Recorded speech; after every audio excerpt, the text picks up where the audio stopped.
মহান আল্লাহ রাব্বুল আলামিন বলেন, ওয়াইবাদুর রাহমানিল্লাযীনা ইয়ামশুনা আলাল আরদি হাওনাও ওয়া ইযা খাতাবাহুমুল জাহিলুনা ক্বালু সালামা। রহমানের খাঁটি বান্দা তারা, রহমানের আসল বান্দা তারা যারা নাকি জমিনের উপর থেকে যখন হাঁটে খুব বিনয় বিনম্রতার সাথে তারা চলে। ওয়াইদা খাতাবাহুমুল জাহিলুন, আর যখন জাহিলরা তাদের সঙ্গে কথাবার্তা বলতে আসে তখন তারা তাদেরকে বলে তোমাদের প্রতি সালাম, এই বলে তারা চলে। অর্থাৎ এই 8টি বৈশিষ্ট্যের প্রথম বৈশিষ্ট্য ধরা হয়েছে চালচলনকে। ইমানদার খাঁটি বান্দা যারা, তাদের চাল চলন সম্পর্কে প্রথম বৈশিষ্ট্য ধরা হয়েছে।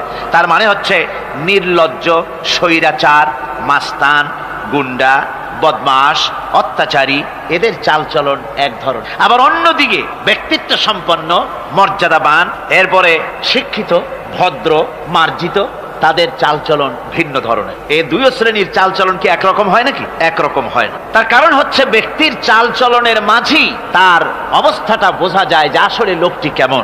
আল্লাহ রাব্বুল আলামিন এই কথার দ্বারা এটা প্রমাণ করতে চান যে মোমেন বান্দা যারা হবে, আল্লাহর খাঁটি বান্দা যারা হবে, তাদের পরিচয় দেওয়া লাগবে না। তাদের চালচলন দেখে, তাদের হাঁটা দেখে, তাদের চলা দেখে, তাদের বলা দেখে, তাদের আচরণ দেখে লোকেরা বুঝতে পারবে যে ইনি হচ্ছেন আল্লাহর একজন খাঁটি বান্দা, একজন মোমেন ব্যক্তি, একথা বুঝতে পারবে। আর সে ব্যক্তি জমিনের উপরে চলবে খুবই বিনম্র ভাবে। কোরআনে কারিমে অন্য জায়গায় আল্লাহ রাব্বুল আলামিন বলেছেন, ওয়ালা তামশি ফিল আরদি মারহান ইন্নাকা লান তাখরিকাল আরদা ওয়া লান তাবলুগাল জিবালা তুলা। আমার জমিনের উপরে অহংকারের পদবরে হেঁটো না, আমার জমিনের উপরে অহংকার করে জমিনের উপরে হেঁটো না। তুমি জমিনের উপরে অহংকার করে হেঁটে পদাঘাত দিয়ে আমার এই জমিনকে ফাটায় দিতে পারবে না। আর তুমি লাভ দিয়ে আমার আকাশে, আমার পাহাড়ের উচ্চতাও তুমি ছাড়িয়ে যেতে পারবে না। অহংকার করে কেউ কি পায়ের আঘাত দিয়ে জমিনটাকে ফাটায় দিতে পারে? কি বলেন, পারবে? আর অহংকার করে লাভ দিয়ে পাহাড়ের উচ্চতাও কি কেউ ছাড়িয়ে যেতে পারবে? পারবে না। সুতরাং অহংকার, মোমেন ব্যক্তি যারা, তারা অহংকার করতে পারে না। অহংকার মোমেনের স্বভাব নয়। অহংকার করতে পারে কেবলমাত্র আল্লাহ রাব্বুল আলামিন। অহংকার হচ্ছে আল্লাহ পাকের ইজাত। অহংকার কে করতে পারেন? আল্লাহ পাক করতে পারেন। মানুষের অহংকার শোভা পায় না। মানুষ, তোমার আবার অহংকার কিসের? এক ফোঁটা নাপাক পানি দিয়ে যার জন্মের উৎস, এমন নাপাক পানি যা শরীর থেকে নির্গত হলে পরে গোসল করা ফরজ হয়ে যায়, এমন এক ফোঁটা নাপাক পানি যার জন্মের উৎস, তার অহংকার কি? অহংকার করবেন আল্লাহ রাব্বুল আলামিন। হাদিসে কুদসির ভিতরে এসেছে, আল্লাহ পাক বলেছেন, যে ব্যক্তি অহংকার করে সেজন্য আমার চাদর নিয়ে টানাটানি করে। জোরে কর নাউযুবিল্লাহি মিন যালিক। সুতরাং মুমিন বান্দা যিনি হবেন, আল্লাহর খাঁটি বান্দা, রহমানের খাঁটি বান্দা, সে ব্যক্তি কখনো জমিনের উপর অহংকারের সাথে চলাফেরা করবে না, বরং তার চাল চলন হবে অত্যন্ত বিনম্র। আর কি? আর হলো জাহিলদের সঙ্গে সে কোনো বিতর্কে লিপ্ত হবে না। জাহিলরা গালাগালি দেবে, গালাগালির জবাবে সে গালাগালি দেবে না। জাহিলরা অত্যাচার করবে, অত্যাচারের জবাবে সে অত্যাচার করবে না, বরং তাদেরকে দেখলে, তারা অত্যাচার করতে আসলে, তারা গালাগালি দিলে তাদের জবাবে ইদফা বিল্লাতি হিয়া আহসান, তাদের জবাবে তাদেরকে সালাম দিয়ে সেখান থেকে তারা কেটে পড়বে। সূরা কাসাসে অন্য জায়গায় আল্লাহ রাব্বুল আলামিন একথা আবার এভাবে বলতেছেন, ওয়াইজা সামিউল লাগবা আ'রাদু আনহু ওয়া ক্বালু লানা আ'মালুনা ওয়া লাকুম আ'মালুকুম সালামুন আলাইকুম লা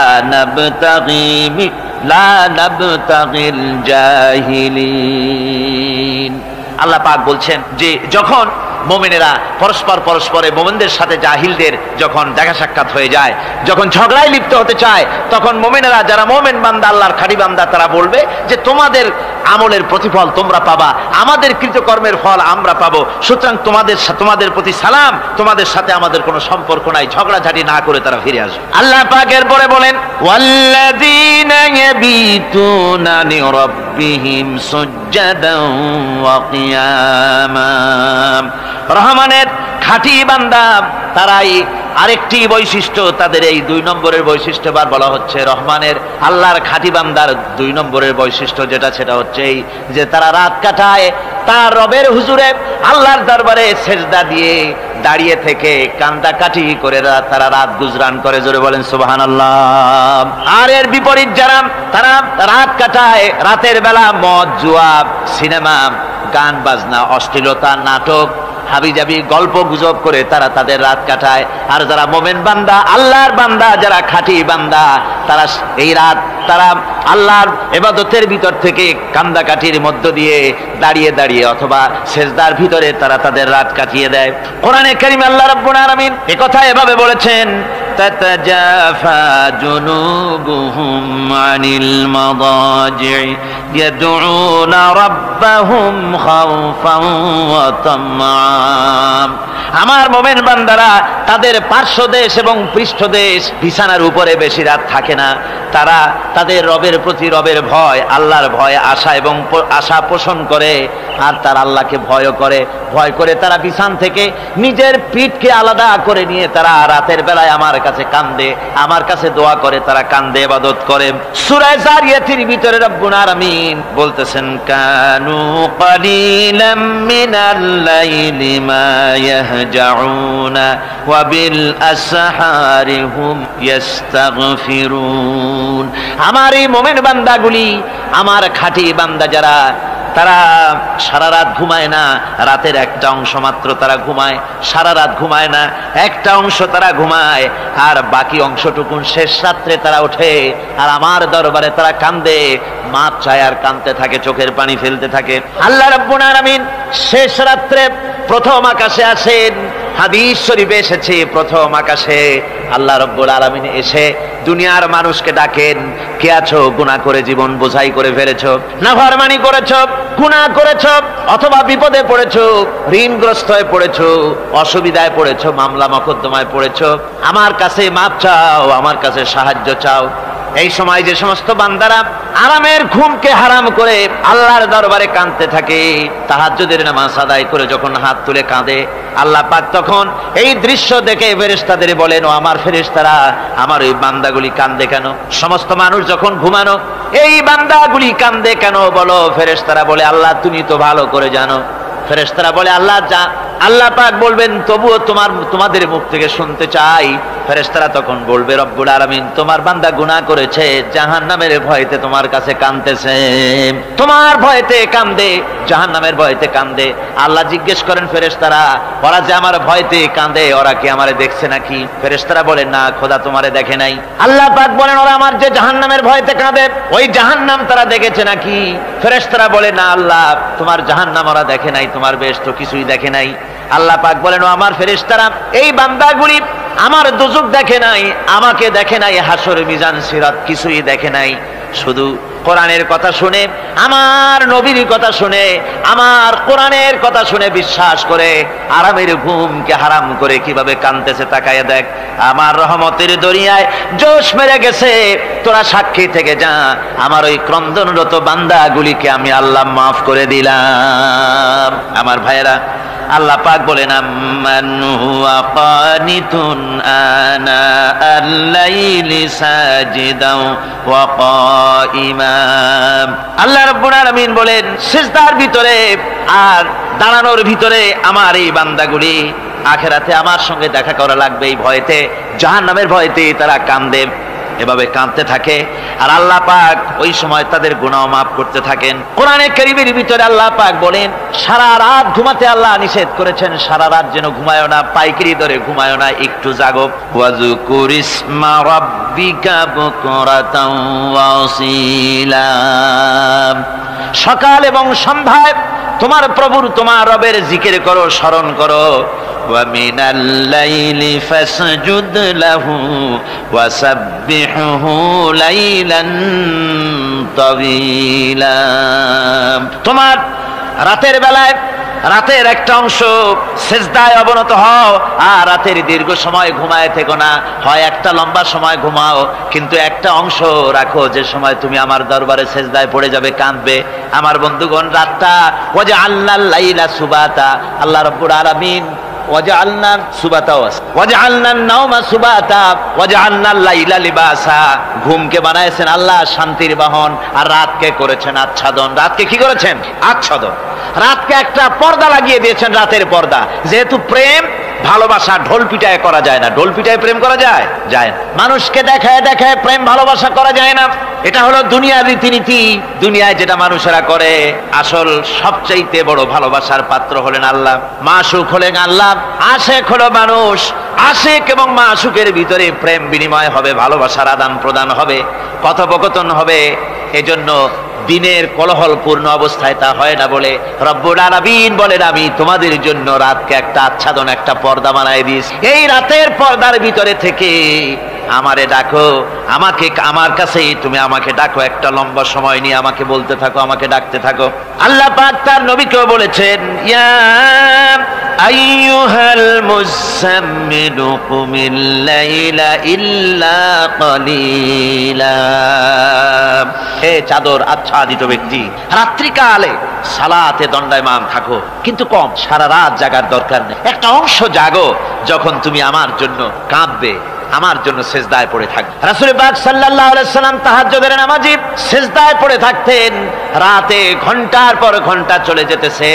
হযরত আয়েশা বলেন, আমি মনে করতাম সিজদায় এমন ভাবে রাসূল পড়েছেন আর ওঠেন না, আমার মনে হতো হুজুর বুঝি ইন্তেকাল করে গেছেন।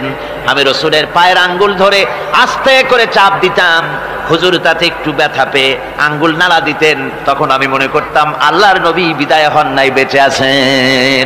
আবার কখনো দাঁড়িয়ে দাঁড়িয়ে নামাজের ভিতরে তেলাওয়াত করতে করতে রাত শেষ হয়ে যেত, আমার মনে হতো এই দাঁড়ানো থেকে হুজুর বুঝি আর রুকুতে যাবেন না। আবার যখন রুকুতে যেতেন মনে হতো এই রুকু থেকে আর বুঝি সেজদায় যাবেন না। আবার যখন সেজদায় যেতেন মনে হতো এই সেজদা থেকে রাসূল বুঝি আর উঠবেন না। সুবহানাল্লাহ বিহামদিহি। সাহাবায়ে কেরাম জিজ্ঞেস করতেন, হে রাসূল, হযরত আয়েশা জিজ্ঞেস করে, হে রাসূল, আপনি এত কাঁদেন কেন, এত ইবাদত করেন, এত রাত জাগেন? হযরত আয়েশা বলেছেন, আল্লাহ নবী দাঁড়িয়ে দাঁড়িয়ে তেলাওয়াত করতে করতে, দাঁড়িয়ে দাঁড়িয়ে নামাজ পড়তে পড়তে পাও মোবারক, কদম মোবারক এমন ভাবে ফুলে যেত, সকাল বেলায় জুতার মধ্যে পাও ঢুকতো না। সুবহানাল্লাহ। এইভাবে রাসূল পাক কষ্ট করতেন। জিজ্ঞাসা করতে, এত ইবাদত কেন করেন? আপনার তো আগের পিছের সমস্ত গুনাহ আল্লাহ মাফ করেছেন, কোন গুনাহ আপনার নাই, তবু আল্লাহ বলে দিয়েছেন নবী আপনার আগের পিছের সব মাফ, তারপরেও এত কাঁদেন কেন? আল্লাহর নবী বলেছেন, ও সাহাবীরাও, আমার স্ত্রীরা শোনো, আমি কি আমার বান্দার, আমি আমার আল্লাহর শুকরগুজারকারী বান্দায় কি আমি পরিণত হব না? যে আল্লাহ আমাকে এত নিয়ামত দিয়েছেন, আমি কি সেই আল্লাহর শুকরগুজার হব না? রাসূলুল্লাহ এভাবে কাঁদতেন। সুতরাং প্রত্যেকটি মুসলমানকে রাতের বেলায় আল্লাহর দরবারে হাত তুলে কাঁদতে হবে, মোনাজাত করতে হবে, রব্বুল আলামিন যে গুনাহ করেছি, আমি যত গুনাহ করেছি, আমাকে তুমি নেয়ামত যা দিয়েছো, এই নেয়ামত তুমি না দিলেও পারতে, তুমি দয়া করে দিয়েছো। এভাবে যদি মানুষ কান্দে, আল্লাহ এই অপরাধ করেছি, অপরাধের কথা যদি স্মরণ করে আর কাঁদতে থাকে, আল্লাহ রব্বুল আলামিনের রহমত তার উপরে তখন পড়তে থাকে। আর এই তাহাজ্জুদ, গভীর রাতের কান্দাকাটি, এই জন্য আল্লাহ পাক বলেন, এর আসল ব্যাপারটা হলো ইন্না নাশিআতাল লাইলি হিয়া আশাদ্দু ওয়াতআন ওয়া আকওয়ামু কিলা। আসল ব্যাপার হলো এই প্রকৃতপক্ষে রাতের বেলায় যে নামাজটা হয়, শয্যা ত্যাগ করে মানুষ যে নামাজ পড়তে দাঁড়ায়, এতে করে তার আত্মসংযমের ট্রেনিং হয়ে যায়, আল্লাহর সঙ্গে মহব্বত কায়েম হয়ে যায়। ইসলামী আন্দোলনের বিজয়ের জন্য কর্মীদের এটা সবচাইতে বড় ওষুধ। শুধু হরতালের প্রোগ্রাম দিয়া, শুধু মিছিলের প্রোগ্রাম দিয়া ইসলামী আন্দোলন বিজয় কোনো কালে হয় নাই আর হবেও না। এজন্য আন্দোলন যারা করে তাদেরকে গভীর রাত্রে উঠতে হয়, নফল রোজা রাখতে হয়, আর গভীর রাত্রে তেলাওয়াত করতে হয়, কাঁদতে হয় আল্লাহর কাছে, তা না হলে আন্দোলনের বিজয় হওয়া সম্ভব নয়। আমার বন্ধুগণ, আমরা জেনেছি ইতিহাসে আছে লাল সালু একটা বই পড়ানো হয়, কলেজে পড়ানো হয়, আপনারা নাম শোনেন নাই? এই বইটা আমাকে একজন প্রফেসর এই চট্টগ্রামের আমাকে দেখতে দিলেন, আমি দেখলাম তার মধ্যে তিনি ইসলামের ব্যাপারে এত বিদ্বেষ ছড়িয়েছেন। এক জায়গায় তিনি লিখতে গিয়ে লিখেছেন, আমি পড়লাম, নিজে পড়েছি, যে দেশে যত টুপি দেখা যায়, জমিনে এত শস্য হয় না। এদেশে এই মোষ দাড়ি গোপ ওঠার আগেই কোরআন শরীফ হেফজ করা সারা, অথচ জমিনে শস্য নাই। জমিনের শস্য আর কোরআন শরীফ পড়ার সাথে তুলনা করে উপহাস করেছে রীতিমতো। একটা দুশ্চরিত্র খলনায়ককে দিয়ে সেখানে কোরআন হাদিসকে বিকৃত করার অপচেষ্টা চালানো হয়েছে। এরকম একটা নিকৃষ্ট বইকে তারা স্কুলে এবং কলেজে সেখানে পড়াশোনার ব্যবস্থা করে দিয়েছে। আর ইসলামের ব্যাপারে যদি কেউ গাইল দিতে পারে তাহলে সে বইটাকে খুব সুনাম সুখ্যাতি করে বাজারে ছড়াবার চেষ্টা করা হয়, ঠিক কিনা কর? যে কবি, ওই আগেই বলেছি, যে কবি ইসলামের গাইল দিতে পারবে সে সবচাইতে বড় কবি। যে সাহিত্যিক ইসলামকে খোসা দিয়া, কোরআনকে খোসা দিয়া কথা লিখতে পারবে সে হলো শ্রেষ্ঠ সাহিত্যিক, ঠিক কিনা কর? আর এই খ্রিস্টান জগৎ, ইহুদি জগৎ, তারা ইসলামকে আর মুসলমানদেরকে গালাগালি করার জন্য সব সময় মুসলমান নামের কুলাঙ্গারদেরকে বেছে নেয়। যেমন নবুয়াতের উপরে হামলা চালাতে হবে, সেজন্য এই পৃথিবীর নিকৃষ্ট কাফের গোলাম মোহাম্মদ কাদিয়ানির মতো একটা নিকৃষ্ট কাফেরকে তারা বেছে নিয়েছে, জোরে কর নাউজুবিল্লাহ। তার নাম একটা মুসলমানই নাম। আবার আমাদের দেশে আল্লাহকে, রসুলকে গালি দিতে হবে, দাউদ হায়দারের মতো একটা জাহান্নামের কীটকে তারা বেছে নিয়েছে মুসলমান নামের। আবার রসুলকে গালি দিতে হবে, হযরত আয়েশা সিদ্দিকা রাদিয়াল্লাহু তাআলা আনহাকে গালি দিতে হবে, সেজন্য মুসলমান নামের কলঙ্ক সালমান রুশদি নামক এক শয়তানকে এই ইহুদিরা বেছে নিয়েছে, ঠিক কিনা কর? কিন্তু এখন সালমান রুশদি যাবা কোথায়? এখন সালমান রুশদির উপরে যিনি হুকুম হজ জারি করেছিলেন ইমাম খোমেনি বেঁচে নাই, কিন্তু তার হুকুম এখনো বেঁচে আছে। উনি অর্ডার করেছেন যেখানে পাও সেখানে হত্যা করো, ফাকতুলু সালমান রুশদি হাইসু ওয়াজাদতুম, ওরে যেখানে পাও সেখানে হত্যা করো। এখন ওর দশা হয়েছে এই, চেহারা সার্জারি করে টরিয়া, তারপরে এখন লা ইয়ামুতু ফিহা ওয়ালা ইয়াহইয়া, সে বাঁচিয়াও নাই মরিয়াও নাই, এমন অবস্থা আছে। আমার ভাইরা, আমার মুসলমান মদও যদি খায়, জেনাও যদি করে, রসুলকে যখন কেউ গালি দেয় তখন মনে করে আমি একটা অপরাধ করেছি, ঠিক, আমি মদ খাইছি, অন্যায় করেছি, আমি নামাজ পড়ি না, অন্যায় করেছি, কিন্তু আমার রসুলকে গালি দিয়েছে, ওরে যদি পাই ওর কাঁচা কলিজা চাবায় খাবো, ঠিক কিনা কর? সুতরাং আজকে এইভাবে করে আমার দেশের শিক্ষা ব্যবস্থাকে নষ্ট করা হয়েছে এই ধরনের বই পড়িয়ে। এবং এক শ্রেণীর শিক্ষক আছেন যারা কলেজ ইউনিভার্সিটিতে অপ্রাসঙ্গিকভাবে ইসলামকে গালাগালি করে, আল্লাহকে গালি দেয়, ইসলামকে গালি দেয়, মুসলমানদেরকে গালি দেয়। বরদাস্ত করতে পারি না। বলি বন্ধুরা, ইসলাম যদি ভালোই না লাগে তাহলে নামটা মুসলমানি নাম রাখছেন কেন? ঘোষণাটা দিয়ে দেন, আমরাও জানাজা না পড়াবার হাত থেকে বেঁচে যাই, ঠিক কিনা? সুতরাং এরা ওই জায়গায় বসে আছে আমাদের সন্তানদের মস্তিষ্ককে বিকৃত করার জন্য। আল্লাহ রাব্বুল আলামিন বলেন এভাবে করে, ওয়াল্লাযীনা লা ইয়াদউনা মা'আল্লাহি ইলাহান আখারা ওয়া লা ইয়াকতুলুনান নাফসাল্লাতী হারামাল্লাহু ইল্লা বিল হক, তারা হত্যা থেকে বিরত থাকে, মানুষকে হত্যা করে না। ওয়া মান ওয়ালা ইয়াজনুন, আর তারা ব্যভিচার করে না, জিনা ব্যভিচার করে না। জিনা ব্যভিচার সম্পর্কে কোরআন শরীফ বলছে, ওয়ালা তাকরাবুজ জিনা ইন্নাহু কানা ফাহিশাতান ওয়া সাআ সাবিলা। জিনা করা তো দূরের কথা, আল্লাহ পাক বলছেন জিনার নিকটবর্তী হয় না। জিনার নিকটবর্তী মানুষ হয় কিভাবে? জিনার নিকটবর্তী হওয়ার জন্য কতগুলি উপকরণ এবং উপাদান আছে। তা হচ্ছে অশ্লীল নৃত্য গীত, তা হচ্ছে যৌন আবেদনমূলক পত্র পত্রিকা, তা হচ্ছে অশ্লীল ছায়াছবি, তা হচ্ছে নারী সৌন্দর্যের প্রদর্শনী। এই সব জিনিসগুলি মানুষকে জেনার দিকে আকৃষ্ট করে। এসব কি আমাদের সমাজে চালু আছে? আমাদের সমাজে আছে? তো জেনার উপকরণ কি কি বললাম? জেনার উপকরণ হচ্ছে সহশিক্ষা, জেনার উপকরণ হচ্ছে নারীর সৌন্দর্য প্রদর্শনী, জেনার উপকরণ হচ্ছে অশ্লীল পত্র পত্রিকা এবং অশ্লীল ছায়াছবি। এগুলি মানুষকে জেনার দিকে আকৃষ্ট করে, উদ্বুদ্ধ করে। এসব আমাদের সমাজে চালু আছে। ব্যাঙ্গের ছাতার মতো ভিডিও ক্লাব চালু হয়েছে শহরের কোনায় কোনায়, রাস্তার মোড়ে মোড়ে, আর এ দিয়ে ছবি এনে মানুষ দেখতে থাকে আর চরিত্র নষ্ট হতে থাকে। এরপরে রয়েছে সহশিক্ষার ব্যবস্থা, রয়েছে নারীদের বেপরদিগি সৌন্দর্যের প্রদর্শনী, আর রয়েছে যৌনাবেদনমূলক পত্র পত্রিকা। আর পত্র পত্রিকার কাজই হচ্ছে এখন যৌন সুশ্রুতি দেওয়া আর ইসলামকে গালি দেওয়া। বর্তমান সরকারের আমলে 1991 সনের জানুয়ারি থেকে শুরু করে, যখন সরকারের স্থিতিশীলতা ছিল না, জানুয়ারি ফেব্রুয়ারি মাস থেকে নিয়ে আজ পর্যন্ত বর্তমান সরকার প্রায় 138টি সাপ্তাহিক, পাক্ষিক, মাসিক, দৈনিক পত্রিকার ডিক্লারেশন দিয়েছেন। এতগুলি পত্রিকা, আর সমস্ত পত্রিকায় ওনারা ঘোষণা করেছেন যে আমরা সাংবাদিকতার সর্বোচ্চ স্বাধীনতা দিয়েছি। আর এই সর্বোচ্চ স্বাধীনতার সুযোগ নিয়ে প্রত্যেকটি পত্রিকা, অলমোস্ট প্রায় প্রত্যেকটি পত্রিকা ইসলামকে গালি দিচ্ছে। আর কিছু পত্রিকা সমাজে চালু হয়েছে, বাংলাদেশে চালু হয়েছে ভারতের রয়ের টাকায়। ভারতের রয়ের টাকা দিয়ে যে পত্রিকা, দৈনিক এবং সাপ্তাহিক পত্রিকা চালু হয়েছে, তার ভিতরে রয়েছে দৈনিক ভোর এবং আজকের কাগজ, সাপ্তাহিক পূর্বাভাস। ভারতের রয়ের টাকা দিয়া পরিচালিত এই কাগজগুলি গোটা বাংলাদেশের জাতি সত্তাকে দ্বিধা বিভক্ত করার জন্য সর্বাত্মক প্রচেষ্টা তারা চালাচ্ছে। এরা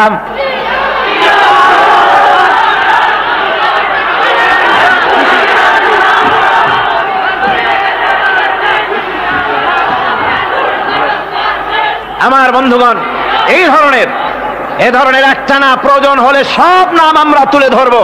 ভারতের টাকা দিয়ে, ভারতের রয়ের টাকা দিয়ে তারা এভাবে পত্রিকা তৈরি করে গোটা বাংলাদেশের স্বাধীনতা, সার্বভৌমত্ব এবং অস্তিত্বের উপরে আঘাত হানতেছে। শুধু তাই নয়, তারা ইসলামের উপর আঘাত হানছে। আলেম এবং পীরেদের বিরুদ্ধে বক্তব্য তারা পত্রিকার ভিতরে সমালোচনামূলক কথাবার্তা তারা লিখছে। এমন একটা সাপ্তাহিক পত্রিকা কম পাবেন যেখানে ইসলামকে, ইসলামী আন্দোলনকে কিছু না কিছু খোঁচা মারা না হচ্ছে। ঠিক কিনা কর, যারা বলেন ঠিক কিনা? তো এইভাবে করে তারা ষড়যন্ত্র চালিয়ে আমি সেদিন ঢাকায় বলেছিলাম যে বর্তমান মহিলা সরকার চলছে বলে আমরা কথা বলছি না, কিন্তু আমাদের একটা ধৈর্য আছে। আমরা সরকারকে সময় দিচ্ছি এগুলিকে কন্ট্রোল করার জন্য। শাসনতান্ত্রিক অ্যাকশন নেওয়া উচিত গভর্নমেন্টের। শাসনতন্ত্রে কি আছে? শাসনতন্ত্রে, সংবিধানে, কনস্টিটিউশনে লেখা আছে যে নাগরিকদের কোন ধর্মীয় অনুভূতিতে আঘাত লাগতে পারে এমন কোন কথা, এমন কোন বক্তব্য কেউ লিখতেও পারবে না, বলতেও পারবে না। সেটা দণ্ডমূলক শাস্তি, এটা শাস্তি হবে তার। এই ধরনের কথা লেখা আছে। এটা লেখা থাকা সত্ত্বেও যারা ইসলামের বিরুদ্ধে কথা বলে, পত্রিকার মাধ্যমে যারা এগুলি লেখে, এগুলির বিরুদ্ধে গভর্নমেন্টের হাত দিতে, অ্যাকশন নিতে অসুবিধা কোথায়? আমরা সময় দিচ্ছি সরকারকে, তারা এই জিনিসগুলি দেখুক এবং অ্যাকশন নিক। যদি তা না হয় তাহলে জনগণের তো, ইসলামের, এদেশের মুসলমান বৃহত্তর জনসংখ্যা, জনগোষ্ঠী হচ্ছে মুসলমান। ইসলামের বিরুদ্ধে, তার আল্লাহর বিরুদ্ধে, রসুলের বিরুদ্ধে, মুসলমানদের সবচাইতে প্রিয় জিনিসগুলির বিরুদ্ধে কেউ যদি কথা বলে, মুসলমানেরা তা বেশি দিন বরদাস্ত করবে না।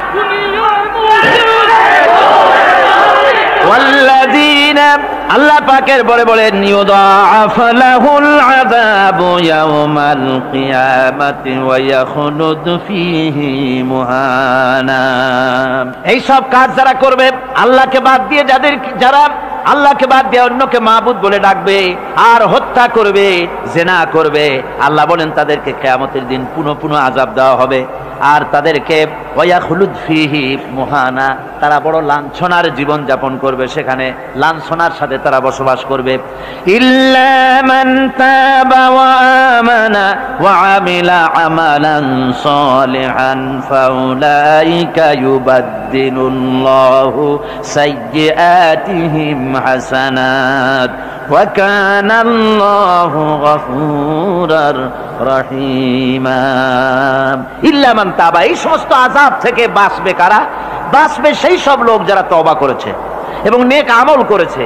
ফাউলাইকা ইউবাদদিলুল্লাহু সাইয়্যাতিহিম হাসানাত, আল্লাহ রাব্বুল আলামিন তাদের অন্যায় ত্রুটিপূর্ণ কাজগুলিকে ভালো দিয়ে বদলে দিবেন। সুবহানাল্লাহ ওয়া বিহামদিহি। ওয়া কানা আল্লাহু গফুরুর রহিমা, আর আল্লাহ পাক হচ্ছেন বড় ক্ষমাশীল এবং দয়াবান। এই সুসংবাদ তাদের জন্য যাদের জীবন নানা প্রকারের অপরাধে কলঙ্কিত করেছে যারা, এবং নিজেদেরকে সংশোধন করতে এখন ইচ্ছুক। জীবনে বহু গুনাহ করেছে, হারামি, বদমাশি, জিনা, ব্যভিচার করেছি, এখন জীবনকে সংশোধন করতে চায়। এদের জন্য আল্লাহ রাব্বুল আলামিন এই সাধারণ ক্ষমা ঘোষণা করেছেন, জেনারেল এমনেস্টি ঘোষণা করেছেন। সাধারণ ক্ষমা ঘোষণা করে দিলেন যে তোমরা এখনো যদি হেদায়েত হতে চাও, চূড়ান্ত ধ্বংস থেকে যদি বাঁচতে চাও, তাহলে আমি তোমাদের জন্য তওবার পথ খুলে রেখেছি।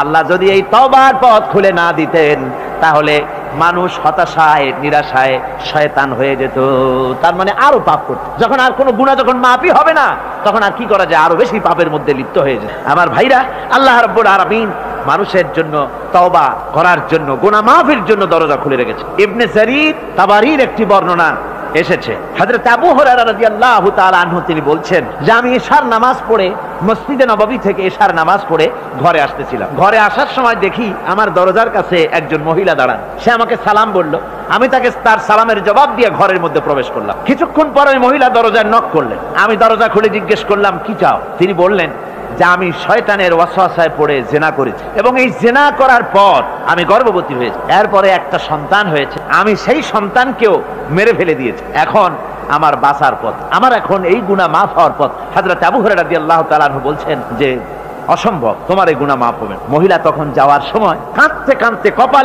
কপালে আঘাত করতে করতে যাচ্ছিল যে আহারে, শরীরের এই রূপ, এই যৌবন, এই সৌন্দর্য কি তৈরি হয়েছিল জাহান্নামের আগুনে জ্বলার জন্য?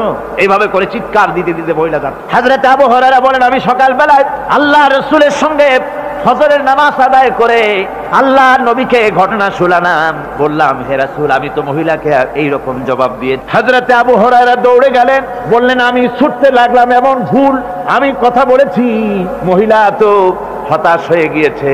তিনি খুঁজতে খুঁজতে মহিলাকে পেয়ে গেলেন, যে বললেন, ও মহিলা, আল্লাহর হাবিব তোমার সম্পর্কে এই কথা বলেছেন, তুমি যদি তওবা করো আল্লাহ রাব্বুল আলামিন তোমাকে মাফ করে দিবেন, আর তোমার দোষ ত্রুটিগুলির বিনিময় আল্লাহ তোমাকে নেক দিয়ে বদলায় দিবেন, তোমাকে আল্লাহ মাফ করবেন। মহিলা শোনা মাত্র আল্লাহু আকবার বলে চিৎকার মেরে সিজদায় পড়ে গেলেন। তিনি প্রাণ ভরে কাঁদলেন আর বললেন, আল্লাহ তোমার দরবারে শুকরিয়া আদায় করি যে আমার মতো গুনাহগারের জন্য তুমি যে তওবার দরজা খোলা রেখেছো। তিনি তার নিজের দাসীকে এবং তার বাচ্চাকে, কৃতদাসীকে আল্লাহর শকরার্থে মুক্ত করে দিলেন। আমার ভাইয়েরা, এভাবে করে যারা নাকি আল্লাহর দরবারে যারা এভাবে মাপ চায়, আল্লাহ পাক তাদেরকে মাফ করে দিবেন। তওবা করার জন্য রব্বুল আলামিন পথ খুলে রেখে দিয়েছেন। আবার অন্য হাদিসে এসেছে হযরতে রাসূল পাক সাল্লাল্লাহু আলাইহি ওয়াসাল্লামের কাছে এক বৃদ্ধ এসে বলেছিলেন, হে আল্লাহর নবী, আমি যত গুনাহ করেছি সমস্ত গুনাহ যদি দুনিয়ার মানুষেরকে ভাগ করে দেওয়া হয় তাহলে একযোগে সব মানুষকে তা ডুবাইয়া ছাড়বে, এত গুনাহ আমি করেছি। এমন কোন গুনাহ নাই যে আমি করি নাই। হে আল্লাহর রাসূল, আমার এই গুনাহ মাফ হবে নাকি? আল্লাহর নবী বলেন, তুমি কি মুসলমান হয়েছো? লোকটি বলল, হুজুর, আমি মুসলমান হয়ে গেছি। আশহাদু আল্লা ইলাহা ইল্লাল্লাহু ওয়াহদাহু লা শারীকা লাহু ওয়া আশহাদু আন্না মুহাম্মাদান আবদুহু ওয়া রাসূলুহু। পড়েন সবাই, আশহাদু আল্লা।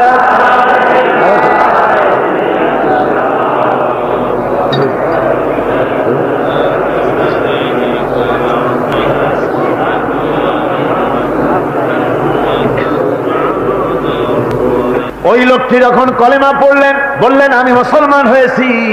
আল্লাহ নবী বলেন, শোনো আল্লাহর বান্দা, তুমি যখন কলেমা পড়েছো তোমার পেছনের তামাম জিন্দেগির সমস্ত গুনাহ খাতা আল্লাহ রাব্বুল আলামিন মাফ করে দিয়েছেন। শুধু মাফ করেন নাই, আরো কি করেছেন? ওয়ায়ুবাদদিলুল্লাহু সাইয়্যাতিহিম হাসানাত। দোষ ত্রুটি তোমার যা আছে, যে ব্যক্তি তওবা করে আল্লাহর পথে চলে, নেক আমল করে, পেছনের জীবনের দোষ ত্রুটি যা করেছেন সবগুলির বদলে আল্লাহ রাব্বুল আলামিন নেকি লিখে দিবেন। জোরে বলেন সুবহানাল্লাহ।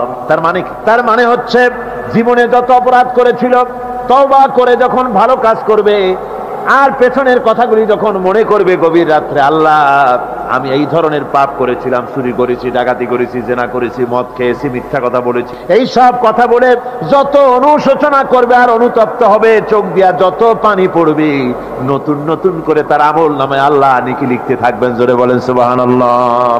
রব্বুল আলামিন তার বান্দাকে এত ভালোবাসেন, একজন সাহাবী কতগুলি পাখির বাচ্চা নিয়ে রাসূলের কাছে হাজির হয়েছেন। আল্লাহর নবী বলেন, এই পাখির বাচ্চাগুলি আনলা কেন? সাহাবী বলেন, হুজুর এই পাখির বাসাটা ভেঙে গিয়েছিল, বাচ্চাগুলি যখন ধরলাম ওর মা আমার মাথার উপরে ঠোকরাতে লাগলো, সে নিজের জীবনের মায়াকে উপেক্ষা করে বাচ্চাগুলিকে হেফাজত করার জন্য আমার উপরে ঝাঁপিয়ে পড়লো। আমি নিয়ে এসেছি এখানে, এই দেখুন ঘরের মধ্যে ঢুকেছে, এখানে ওই পাখিটা এসেছে। আমি রাসূলকে দেখাতে এলাম প্রাণী জগতে মায়ের সন্তানের প্রতি কত মায়া, সেটা দেখাতে এলাম। আল্লাহর নবী বলেন, ও সাহাবী, প্রাণী জগতে সন্তানের প্রতি মায়ের কতটুকু মহব্বত তুমি তাই আমাকে দেখাতে এসেছো। শোনো, এই প্রাণী জগতে সন্তানের প্রতি মায়ের যত মহব্বত, তার চাইতে লক্ষ কোটি গুণে বেশি মহব্বত বান্দার প্রতি আল্লাহ রব্বুল আলামিনের। মহব্বতকে, করুণাকে, রহমতকে, ভালোবাসাকে 100 ভাগ করা হয়েছে। 100 ভাগ করে 99 ভাগ আল্লাহ নিজের কাছে রেখেছেন, আর একটা ভাগ তামাম পৃথিবীর প্রাণী জগতে আল্লাহ ছড়াই দিয়েছেন। একটা ভাগ দিয়েছেন সারা দুনিয়ায় প্রাণী জগৎ। সেই একটা ভাগে এই শত সহস্র কোটি প্রাণীর মধ্যে যেটুকুন আমরা পাইছি, এতটুকুন মহব্বতে সন্তানের জন্য কলিজায়, সন্তানের কোনো অকল্যাণ হলে কলিজায় পানি থাকে না, সন্তানের কোনো অসুবিধা হলে বা মা বাপের কষ্ট হলে বা কারো কোনো কষ্ট হলে আমরা এই ধরনের আমাদের অবস্থা সৃষ্টি হয়ে যায়। এক ভাগ তামাম পৃথিবীর সমস্ত প্রাণী জগতে ছড়ায় দেওয়ার পর আমাদের অবস্থা যদি এই হয়, তাহলে 99 ভাগ রহমত যার কাছে, বান্দার প্রতি তার মহব্বত কতখানি। আমার বন্ধুগণ, রাসূল পাক সাল্লাল্লাহু আলাইহি ওয়াসাল্লাম বলেছেন, ও সাহাবীরা, একজন লোক উটের পৃষ্ঠে যাচ্ছিল কোথাও, উটের পৃষ্ঠে তার খাবার আছে, পানিও আছে, যেতে যেতে মরুদ্যানের মধ্যে সে বিশ্রাম করলো। ঘুমের থেকে জেগে দেখে উট নাই, খাবার নাই, পানিও নাই। বড় লোকটা কেমন পেরেশান হয়। সাহাবীরা বলেন, হুজুর, উট হচ্ছে মরুভূমির জাহাজ, উট হারায় গেছে, টাকা পয়সা যা ছিল, খাদ্য খাবার ছিল, সব চলে গেছে, এর থেকে পেরেশানি তো আর কিছুই হয় না। হুজুর বলেন, লোকটা খানিকক্ষণ চিন্তা ভাবনা করতে করতে কিছুক্ষণ পর দেখলো উট ফিরে এসেছে, সমস্ত টাকা তার ওই খাদ্য আর পানিও নিয়ে হাজির হয়ে গেছে। বলো কেমন খুশি হয়? হুজুর, হযরত সাহাবীরা বলেন, হুজুর, এর থেকে খুশি আর কি হতে পারে? লোকটার দিল তো ভরে যাবে। আল্লাহর নবী বলেন, ও সাহাবীরা, কোন বান্দা যদি আল্লাহর থেকে নাফরমান হয়ে যায়, নামাজ ছেড়ে দেয়, জিনা ব্যভিচার বদমাশি নাফরমানিতে যখন লিপ্ত হয়ে যায়, উঠারা ব্যক্তি উট পাওয়ার জন্য যেমন পেরেশানি বোধ করে, আল্লাহ রাব্বুল আলামিন তার ওই নাফরমান বান্দার জন্য, আল্লাহ রাব্বুল আলামিন ফিরে আসার জন্য আল্লাহ রাব্বুল আলামিন চান। বান্দা যখন, নাফরমান বান্দা নিজের গুনাহ বুঝতে পেরে যখন সেজদায় পড়ে গিয়া কান্দে, রব্বুল আলামিন আমার গুনাহ মাফ করে দাও, এইভাবে যখন কাঁদতে থাকে, রব্বুল আলামিন, আল্লাহর হাবিব বলেন, উঠারা ব্যক্তি উঠ পেলে পড়ে, ওই ব্যক্তি যত খুশি হন। কোন নাফরমান বান্দা যখন সেজদায় পড়ে যায়, আল্লাহ রাব্বুল আলামিন এর চাইতে লক্ষ কোটি গুণে বেশি খুশি হয়ে যান। আল্লাহ পাক হচ্ছেন রহমান রহিম, গাফুরুর রহিম। পৃথিবীতে এমন কে আছে আপনি আমাকে বলেন? এমন কে আছে অপরাধ করবে না আর সে বলবে আয় তোরে মাফ করে দেই? বলেন, এরকম আছে নাকি? কেউ বলেন আছে? এমন কি বাপ মা ছেলে অন্যায় করেছে, বাপ মার দিল চায় ছেলেটা যদি মাপ চাইতো, বড্ড ভালো হতো, ওর সাথে প্রাণ ভরে কথা বলতাম, বুকের সাথে জড়িয়ে নিতাম, কিন্তু মুখ খুলে বলে না যে অপরাধ করেছিস, মাপ চাইয়া যা, এরকম বলে। মাও বলে না, বাপেও বলে না, কিন্তু একমাত্র মহান সত্য রব্বুল আলামিন, বান্দা যখন গুনাহ করে আল্লাহ ডাকে, বান্দারে গুনাহ করেছিস ফিরে আয়, আমি তোরে মাফ করে দেব। গুনাহ করেছিস ফিরে আয়, জিনা করেছিস ফিরে আয়, মদ খেয়েছিস ফিরে আয়, মানুষ হত্যা করেছিস ফিরে আয়, কুফরি করেছিস ফিরে আয়, আগুন পূজা করেছিস ফিরে আয়, মাটি পূজা করেছিস, সূর্য পূজা করেছিস, যা করেছিস না কেন ফিরে আয়, আমাকে ডাক দে, আমি তোর জিন্দেগির গুনাহ আমি আল্লাহ মাফ করে দেব। এই জন্য আল্লাহ রাব্বুল আলামিনকে যখন কোন বান্দা একবার ডাকে, দিল থেকে, কলিজা থেকে একটা ডাক যদি দেয়, আল্লাহ 1000 ডাকের তুলনায় একটা ডাক আল্লাহ কলিজা থেকে ডাক। এই ডাকটা কোথা থেকে? কলিজা থেকে। দিল সে जुबात निकलती है, असर रखती है, पर नहीं मगर ताकते परवाज रखती है। অন্তর থেকে যে কথা বেরোয় তা প্রভাব বিস্তার করে। কলিজা থেকে যদি কেউ ডাক দেয় আল্লাহ, কলিজার একটা ডাক আলাদা না? বলেন আলাদা কিনা? কলিজা থেকে ডাক, বলেন না সবাই আল্লাহ। কলিজা থেকে একটা ডাক যদি কেউ ভাবে আল্লাহকে ডাক দেয়, আল্লাহ, আল্লাহ রাব্বুল আলামিন, বান্দা যখন একবার ডাক দেয়, আল্লাহ তখন 70 বার লাব্বাইক বলেন, 70 বার সাড়া দিয়া বলে, বান্দা কি চাও? আমি তোর কাছে হাজির। কি চাস বল, আমার আমি মাফ করে দেব। সুতরাং আল্লাহ রাব্বুল আলামিন বলছেন, আমার কাছে ক্ষমা চাও, মাফ চাও, আমার কাছে মাপ চাও, যত মাপ চাইবে আমি মাফ করে দেব। পৃথিবীতে এমন কেউ নাই যার কাছে বেশি চাইলে তিনি খুশি হবেন। আল্লাহ রাব্বুল আলামিন এমন এক সত্তা যার কাছে যত বেশি চাওয়া যাবে তিনি তত বেশি খুশি হবেন। হর হামেশা দেনে কো वो तैयार है जो न मांगे उससे वो बेजार है। যত বেশি চাওয়া যায় আল্লাহর কাছে আল্লাহ তত খুশি হন, আর যে ব্যক্তি চায় না আল্লাহর কাছে আল্লাহ তার উপরে বেজার হয়ে যান। ওয়ামান তাবা ওয়া আমিলা সালিহান ফাইন্নাহু ইয়াতুবু ইলাল্লাহি মাতাবা। আর যারা তওবা করে নেক আমল করে তার আল্লাহর দিকে ফিরে আসে, যেমনটি তার আশা উচিত তেমন ভাবে সে আল্লাহর কাছে ফিরে আসে, তার মানে হলো তওবা মাফ, তওবা কবুল করার জন্য, গুনাহ মাফ করার জন্য পৃথিবীতে কেউ নাই। আছে কেউ? গুনাহ কি কেউ মাফ করতে পারে? দুনিয়ায় কেউ পারে? আকাশে কেউ পারে? আল্লাহ ছাড়া কেউ গুনাহ মাফ করতে পারে? যদি মানুষ তওবা করে, রব্বুল আলামিন বলেন সে এমন ভাবে তওবা করে আল্লাহর কাছে ফিরে এসেছে যেখানেই তার আসা উচিত, এই জায়গা ছাড়া আর তার কোনো যাওয়ার জায়গা নাই। সুতরাং সে জায়গা মতো এসেছে, অনুতপ্ত এবং অনুশোচনা করেছে। আল্লাহ পাক এ ধরনের অনুতপ্তকারী, অনুশোচনাকারীকে রব্বুল আলামিন ক্ষমা করে দিয়ে থাকেন। ওয়াল্লাযীনা লা ইয়াশহাদুনা আয-যুর ওয়া ইযা মাররু বিল-লাগবি মাররু কিরামা। আর যারা মিথ্যার সাক্ষ্য হয় না, রহমানের বান্দা তারা যারা মিথ্যার সাক্ষ্য হয় না, এটা হচ্ছে ষষ্ঠ বৈশিষ্ট্য। আর তারা কোনো অনর্থক, কোনো নিরর্থক কোনো কাজ যদি দেখে, ঘটনা দেখে, সেখান থেকে তারা শরীফ মানুষের মতো, একেবারে নিতান্ত ভদ্র মানুষের মতো সেখান থেকে কেটে পড়ে। গান বাজনা হচ্ছে, নাটক হচ্ছে, অশ্লীলতা হচ্ছে, গালাগালি হচ্ছে, অনর্থক কোনো কাজ হচ্ছে, নিরর্থক কোনো অনুষ্ঠান কিছু একটা হচ্ছে, ওখান থেকে একটা ভদ্রলোকের মতো, যেমন কোনো দুর্গন্ধময় জায়গা থেকে মানুষ যখন যায় নাকে রুমাল দিয়ে আস্তে করে সেখান থেকে পাশ কেটে চলে যায়, ঠিক কিনা? ঠিক ওইভাবে করে আল্লাহ পাক বলছেন আমার মুমিন বান্দারা এই ধরনের কোনো অনর্থক, নিরর্থক যে কাজের মধ্যে কোনো পরকাল নাই, আল্লাহ নাই, দুনিয়ার মানুষের স্বার্থ নাই, দেশের স্বার্থ নাই, রাষ্ট্রের স্বার্থ নাই, জনগণের স্বার্থ নাই, এই ধরনের সমস্ত গাল গপ্প, নাটক, উপহাস, এই ধরনের মজা, এই ধরনের অনুষ্ঠান যখন দেখে আমার মুমিন বান্দারা সেখানে দাঁড়ায় না। ময়লার কাছ থেকে নাকে রুমাল দিয়ে মানুষ যেমন চলে যায়, এই লোকটিও তখন অত্যন্ত ভদ্রের মতো আস্তে করে পাশ কেটে বেরিয়ে যায়। ওয়াল্লাযীনা ইযা যুক্কিরু বিআয়াতি রাব্বিহিম লাম ইয়াখিরু আলাইহা সাম্মান ওয়া উমিয়ানা। আর আমার বান্দাদের 7 নম্বরের, রহমানের বান্দা, খাঁটি বান্দা যারা, তাদের 7 নম্বরের বৈশিষ্ট্য হচ্ছে এই যে ওই সমস্ত বান্দারা তাদের কাছে যখন আমার আয়াতকে শোনানো হয়, আমার কোরআন তেলাওয়াত করে আমার আয়াত পড়ে যখন নসিহত শোনানো হয়, তখন তারা বোবার মতো, বদিরের মতো বসে থাকে না। কথা বুঝতে পেরেছেন? রহমানের খাঁটি বান্দা যারা, তাদের কাছে কোরআনের কথা ওয়াজ করে যখন শোনানো হয়, আল্লাহর কালাম যখন শোনানো হয়, আয়াত পড়ে পড়ে যখন নসিহত শোনানো হয়, লাম ইয়াখিরু আলাইহা সুম্মান ওয়া উমিয়ানা, তখন ওই ব্যক্তি অন্ধ এবং বধিরের মতো চুপ করে বসে থাকে না, বরং আমল করা শুরু করে দেয়। জোরে বলেন সুবহানাল্লাহ। যখন সে জানলো যে এগুলি হলো আল্লাহর বিরোধী কাজ, এগুলি আল্লাহর কাজ, আল্লাহ রসুলের কাজ, তখন তা পালন করা শুরু করে দেয়। এই 5 দিন ধরে কোরআনের যে কথাগুলি হলো, এই কথাগুলি শোনার পর আপনারা কি বসে থাকবেন? বসে থাকবেন? যারা বসে থাকবে এইগুলি শোনার পরে আল্লাহ তাদেরকে বলেছেন এরা হলো অন্ধ, এরা হলো বধির, এরা হলো বোবা। আমরা আল্লাহর এই যে কথা, আমরা কি অন্ধ আর বধির আর বোবা হবো নাকি?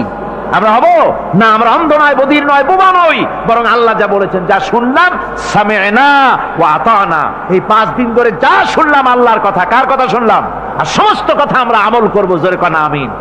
আল্লাহ যেন কবুল করেন। জোরে কোন আমিন। আমল করা কি? বসে না থাকা কি? বসে না থাকা হচ্ছে যা শুনলাম, আল্লাহর যা ফরজ, যা হুকুম, তা মানবো। আল্লাহ যা নিষেধ করেছেন তার থেকে ফিরে থাকবো, এটাই হলো কাজ। এরপরে রব্বুল আলামিন বলেন والذين يقولون ربنا هب لنا من أزواجنا وذرياتنا قرة أعين واجعلنا للمتقين إماما।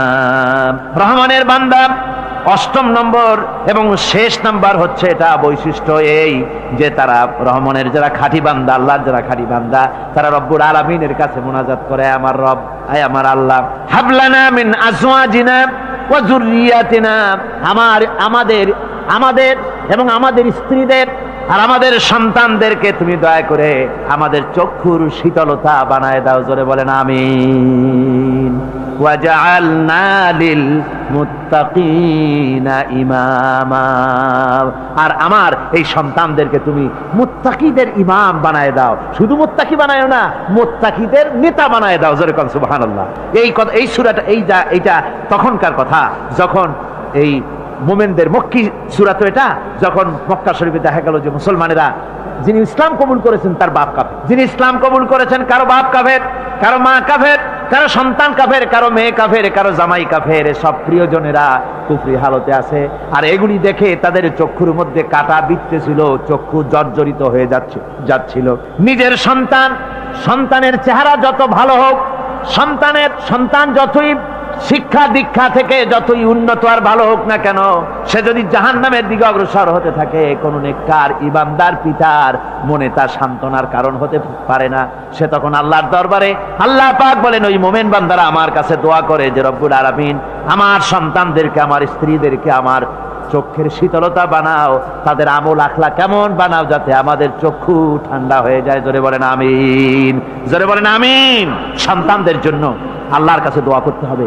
আপনারা দেখেন, চোখের সামনে দেখতে পাচ্ছেন সন্তান সিনেমায় যাচ্ছে, সন্তান নামাজ পড়ে না, সন্তান রোজা রাখে না, সন্তান মানুষের তৈরি করা মতাদর্শের পেছনে স্লোগান দিচ্ছে, দৌড়াচ্ছে, আর আপনি পিতা হয়ে তাকে ঠেকাচ্ছেন না।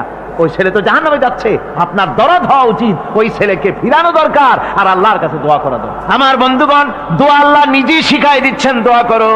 পড়েন আমার সাথে, রব্বানা হাব লানা মিন আজওয়াজিনা ওয়া যুররিয়াতিনা কুররাতা আয়ুন ওয়াজআলনা লিল মুত্তাকিনা ইমামা। উলাইকা ইউজজাউনাল গুরফাতা বিমা সাবারু ওয়া ইউলাক্কাউনা ফিহা তাহিয়াতান ওয়া সালামা। আল্লাহ পাক বলেন এই সব লোকদের জন্য, তারা যে সবর করেছিল, সেই সবরের কারণে আমি তাদের উত্তম জাযা দান করব। আর তাদের জন্য ফেরেশতারা চতুর্দিক থেকে ফেরেশতারা তাদের জন্য সম্বোধন করবে, তাদেরকে সম্বর্ধনা দিবে, ফেরেশতারা তাদের সম্বর্ধনা দিবে। ওয়াল মালাইকাতু ইয়াদখুলুনা আলাইহিম মিন কুল্লি বাবিন সালামুন আলাইকুম বিমা সাবারতুম ফানি'মা উকবাদ-দার। চতুর্দিক থেকে ফেরেশতারা আসতে থাকবে আর তারা সালাম দিতে থাকবে, তাদেরকে সম্বর্ধনা দেবে বেহেশতীদেরকে, আর বলবে তোমাদের জন্য এই পরকালের এই ঘরটাই, জায়গাটা কতই না উত্তম করে আল্লাহ তৈরি করে রেখেছেন। বলেন সুবহানাল্লাহ। সালামুন আলাইকুম। আল্লাহ বলছেন উলাইকা ইউজসাউনাল গুরফাতা বিমা সাবারু, তোমরা যে সবর এখতিয়ার করেছিলে সেজন্য আজকে তোমাদের জন্য আমি এই বিরাট নিয়ামত তোমাদের জন্য রেখেছি।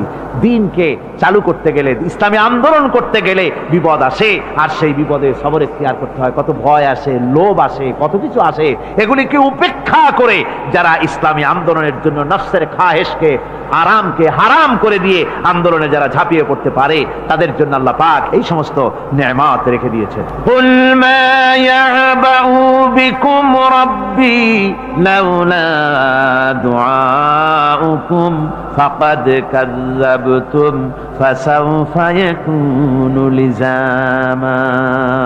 ও নবী, আপনি এদেরকে বলেন, আপনি এই লোকগুলিকে বলেন যে তোমাদের ব্যাপারে আল্লাহর কি প্রয়োজন পড়েছে যদি তোমরা আল্লাহকে নাই ডাকো, আল্লাহর কাছে যদি দোয়া না করো, যদি হাত না পাতো, আল্লাহ কি যদি না ডাকো, তাহলে তোমাদের এদিকে আল্লাহর দরকার নেই। ফাকাদ কাযযাবতুম, তোমরা তো অস্বীকার করে চলছো। ফাসাউফা ইয়াকুনু লিজামা, খুব তাড়াতাড়ি করে তোমরা বুঝতে পারবে, এমন অবস্থা, এমন আযাব আসবে যে তখন তোমাদের প্রাণ বাঁচানোই দায় হয়ে পড়বে।